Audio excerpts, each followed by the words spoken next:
The sky above Pelagia 7 churned like a living thing, a swirling tapestry of black clouds lit sporadically by flashes of violet lightning. The endless ocean below heaved in massive, rhythmic swells, waves towering higher than the tallest buildings on the azure homeworld. Rain lashed against the viewport of the alien research vessel as it approached the human installation, an imposing steel fortress rising defiantly out of the chaos.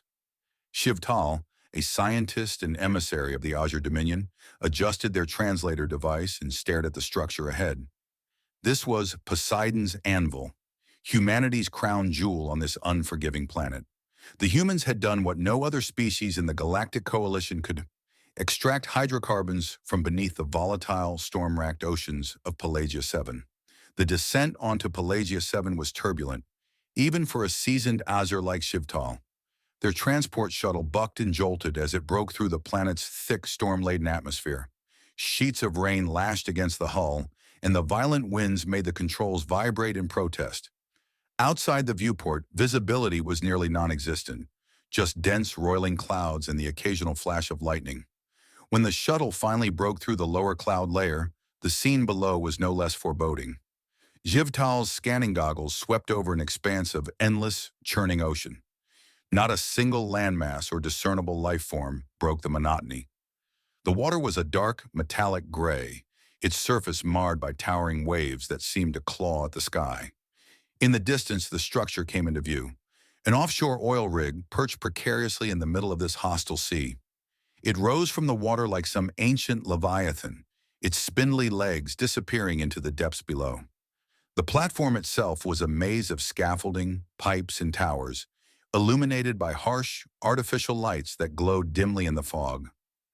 A massive drill, the Poseidon's Anvil, as humans called it, dominated the center, its machinery roaring even over the storm. To Xiv'Tal, it was overwhelming. The isolation, the grimness of the environment, and the sheer scale of the structure felt oppressive. They couldn't fathom how any being could find solace, let alone thrive, in such a place. The howling winds and unrelenting rain mirrored the chaos of their own thoughts, filled with both awe and apprehension. Xiv'Tal marveled at the humans' resilience, a quality that seemed almost alien to them, wondering if it was born of necessity or something deeper within their nature. Any sane being, Azure or otherwise, would have found this place unbearable. The thought of spending even a few days here was enough to make their frills quiver with unease. The docking sequence was turbulent, the vessel rocking as it synchronized with the rig's landing pad. Xiv'Tal stepped out onto the platform, a sturdy bridge connecting their craft to the installation. The moment their boots hit the metal deck, the full sensory overload of the place hit them. The humans were waiting for them. A group of workers stood by the helipad, rain jackets glistening with water. Their faces were bright with smiles and their body language exuded a sense of camaraderie. One of them waved energetically as the shuttle's hatch opened. Xiv'Tal hesitated at the threshold, their sensory appendages twitching in disbelief. The unrelenting rain, the oppressive sky, the deafening roar of machinery. It was a place that seemed designed to crush the spirit, yet the humans were laughing. "Welcome to paradise," shouted a man over the wind, his grin wide as he extended a hand to help Xiv'Tal step down. The alien noted the man's eyes, sharp and focused, yet brimming with an unshakable vitality.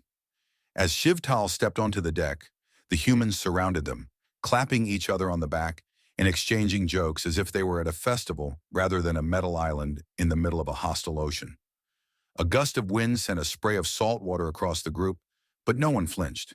Instead, a man with a rugged face wiped his sleeve across his dripping forehead and quipped, "Looks like the ocean's rolling out the red carpet for you." His dry humor earned a round of chuckles. Xiv'Tal's scanning goggles beeped faintly, recording the humans' vital signs. Elevated heart rates, increased adrenaline, signs of fatigue, and yet, no indications of distress. Among the crew, a tall, broad-shouldered man stepped forward, his face weathered but kind. "You must be Xiv'Tal," he said, offering a firm handshake. "I'm Elias, the rig manager. Welcome to the Poseidon's Anvil." Xiv'Tal hesitated for a moment before mimicking the gesture, their three-fingered hand clasping Elias's. "This environment," the alien began, their voice wavering slightly. It is extreme. Elias barked a laugh. Extreme? Nah, this is just another Tuesday. He gestured for Xiv'Tal to follow as he led them across the deck. The rig's interior was no less imposing. The air smelled of oil, metal, and sweat, a testament to the relentless activity within. Machinery thrummed in every corner, the vibrations resonating through the steel floors. Workers moved with purpose, wielding tools of all shapes and sizes.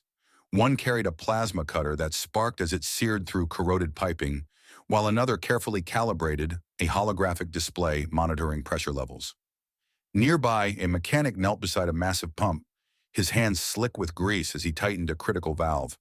The constant interplay of human skill and machine efficiency was mesmerizing, showcasing an ingenuity that turned raw metal into a lifeline in this unforgiving world.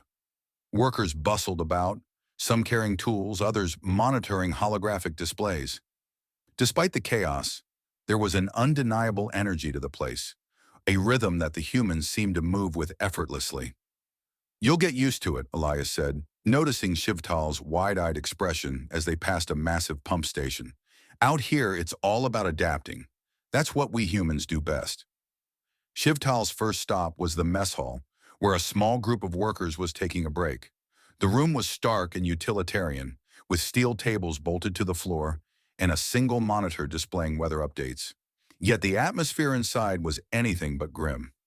A worker was recounting a story about a past storm, using exaggerated gestures to mimic the flailing of a crane arm. And then Jenkins here, the storyteller said, pointing to another worker, tried to grab it, bare hands, like he thought he was some kind of superhero. The room erupted in laughter, Jenkins included. It slipped, Jenkins said, grinning. Would have worked if it hadn't been so wet. Xiv'Tal observed the scene in silence, their scanners noting the physiological effects of the human's humor. Reduced stress markers, increased dopamine levels, a shared sense of cohesion. It was baffling. This place should be unbearable, Xiv'Tal said quietly to Elias, yet they act as though it is a holiday. Among my people, such conditions would invoke despair, a retreat into the safety of collective shelters, and a focus solely on survival. But these humans, they find joy amidst the chaos, as if the storm itself were an invitation to celebrate. Elias smiled, leaning back in his chair. Sure, the ocean's trying to kill us, the machines are temperamental, and the weather's lousy. But this is our playground. We're built for it. The aliens struggled to reconcile the grimness of the rig with the vitality of its inhabitants. The humans thrived here, not just surviving, but laughing, working, and living with a spirit that defied logic. It wasn't mere bravado, it was a deliberate choice to find joy in adversity. And so, as they followed Elias into the heart of the rig, Xiv'Tal couldn't help but feel a twinge of awe. Xiv'Tal followed Elias through the narrow corridors and onto an open section of the platform. Here, the chaos of the rig came alive. Sparks flew from welding torches, the metallic clang of tools echoed against the hum of turbines, and the salty tang of sea spray filled the air. Workers moved with purpose, hefting massive wrenches, lugging steel components, and barking instructions over the relentless howl of the wind. Elias paused, gesturing to a group of roughnecks near a towering derrick. This is where the magic happens, he said with a grin. The aliens' attention was drawn to a scaffolding crew perched on the rig's outer edge, replacing corroded bolts with an efficiency born of necessity. The wind whipped around them, threatening to hurl them into the churning sea below. One worker dangled by a harness, his drill jammed against a stubborn bolt. "Hey, Mike," someone called from above. "Don't let go, or you'll owe me lunch." Mike laughed, securing the bolt with a final twist. "If I fall, you're getting my lunchbox anyway." Nearby, a deckhand hauled a coil of steel cable across the slippery surface, his muscles straining under the weight. Another worker, waist-deep in an access hatch, shouted for a crowbar. A third tossed it to him with a casual, "Don't drop it. Those are expensive." The workers' banter added a human rhythm to the cacophony of machinery. Despite the physical strain, they moved with coordination and trust, anticipating each other's needs with unspoken ease. Xiv'Tal's scanning goggles whirred as they analyzed the humans. Muscles strained, sweat mixed with the rain, and heart rates surged under the physical demands. Yet there were no signs of hesitation or dread. "How can they endure this?" Xiv'Tal muttered. Elias chuckled. "Tough lot, aren't they? These roughnecks are the backbone of the operation. They get the dirtiest, hardest jobs done, and they still find time to crack a joke." The alien's gaze lingered on a man operating a hydraulic lever. The machine groaned under the pressure, and when it jammed, the worker simply kicked it and shouted, "Come on, you piece of junk! Don't make me sweet-talk you!" The machinery sputtered back to life, eliciting a triumphant cheer from the crew. "Why is this not automated?" Xiv'Tal asked, their voice tinged with disbelief. "Surely robots could perform these tasks more efficiently." Elias smirked, shaking his head. "Saltwater and machines don't mix. They don't know how to fight through a storm or think on the fly. When shit hits the fan, they lock up. We don't need a script. We live for the chaos. We'll turn a nightmare into a win, and you can bet no machine's got the guts to do that." The tour came to an abrupt halt when a loud alarm blared across the rig. Red lights began to flash, and a voice crackled over the intercom. "Pressure surge detected in pump station 3. All personnel, stand by for instructions." Immediately, the workers around Xiv'Tal sprang into action. The joking camaraderie that had defined their interactions moments before was replaced with sharp focus. One worker pulled on a pair of gloves with practiced efficiency, while another grabbed a toolkit and dashed toward the source of the alarm. Their movements were precise, almost rehearsed, as if they had faced similar crises countless times. Xiv'Tal watched, their frills stiffening with unease, expecting panic to ripple through the group. Instead, what they saw was an unshakable calm, a quiet determination that seemed to bind the humans together. Elias's voice cut through the chaos, issuing commands with an authority that drew immediate compliance. "Harris, secure the intake valve. Jenkins, prep the manual release just in case. Let's move, people." The alien's gaze darted between the flashing alarms and the workers, their composure only deepening the mystery of these beings. How could they treat such imminent danger as if it were an ordinary task? Xiv'Tal's mind raced, trying to reconcile the humans' reactions with what they had been taught about survival instinct. This was not the fear-fueled desperation they expected. This was something far more profound. Elias's expression turned serious. "We've got a problem. Follow me." They hurried to the pump station, where a group of workers was already gathered around a massive valve spewing steam. The pressure gauge was spiking into the red zone, and the vibrations in the steel floor were growing stronger. "Pump's overloading," shouted a foreman. "If we don't release the pressure, it'll blow." The atmosphere should have been tense, but to Xiv'Tal's astonishment, the humans maintained their composure and their humor. One worker, crouched near the valve, shouted, "Anyone got a cork big enough for this thing?" Another replied, "I think Jenkins is about the right size. Let's shove him in there." Laughter erupted even as they scrambled to stabilize the pump. Elias stepped forward, barking orders. "Kill the feed to the auxiliary line. Harris, get that release lever unstuck. Jenkins, grab the pressure hose and get ready to vent manually if we have to." The workers moved like a well-oiled machine. Harris hammered at the stuck lever until it gave way with a screech, while Jenkins wrestled the heavy hose into position.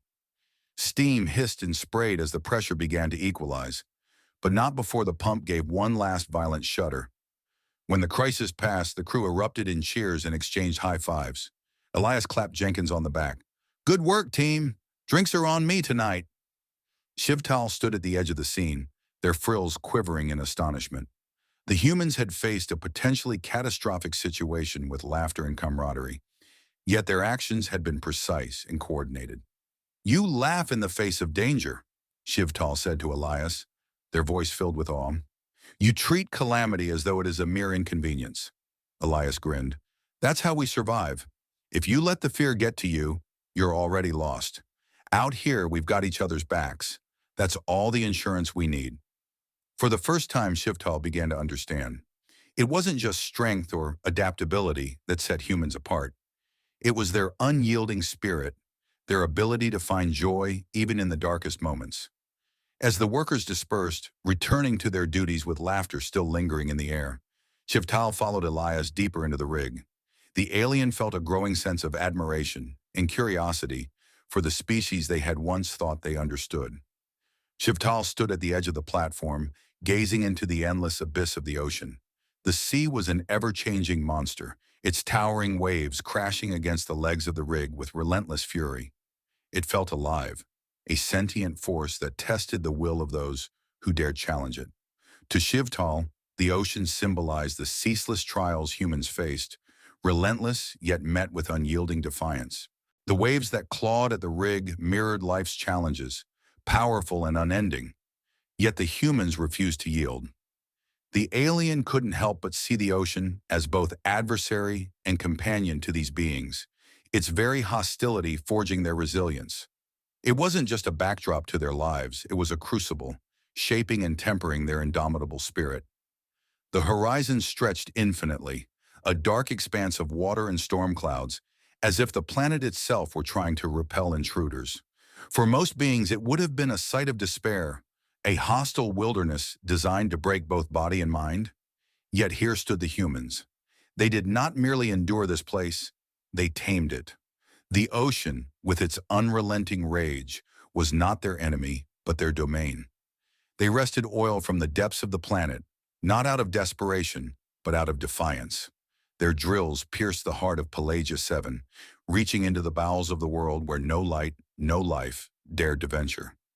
Xiv'Tal realized this wasn't about survival. It was about mastery. The humans were not running from fear or hardship. They were thriving in its embrace. The isolation that would unravel the minds of most beings became their proving ground. The vast, lonely sea that threatened to crush their spirits instead became a playground for their ingenuity and grit. Elias, standing beside Xiv'Tal, noticed the alien's contemplative expression. "What's on your mind?" he asked. Xiv'Tal turned to him, their frills twitching with newfound respect. "I understand now why only humans could create this place. It is not your strength or your technology. It is your defiance. You embrace danger as if it were an old friend, and in doing so you master it. No other species I know possesses this audacity." Elias smiled faintly, his gaze sweeping the rig. "Audacity, huh? I like that. It's not always about what we can do, but about what we dare to do." Xiv'Tal nodded. "The ocean will break anyone who is not strong enough. The solitude will erode their minds. The dangers will crush their spirits. But for you, these trials become a reason to persevere. You thrive because you choose to, no matter the odds." As the storm raged on and the rig's lights glimmered against the dark sea, Xiv'Tal felt a humbling sense of awe. Humanity's secret was not in their tools or their adaptability. It was in their hearts, a defiance that could never be extinguished. And as they left the observation deck, the alien couldn't help but wonder if, one day, their own species might learn to possess even a fraction of the unshakable spirit of these humans.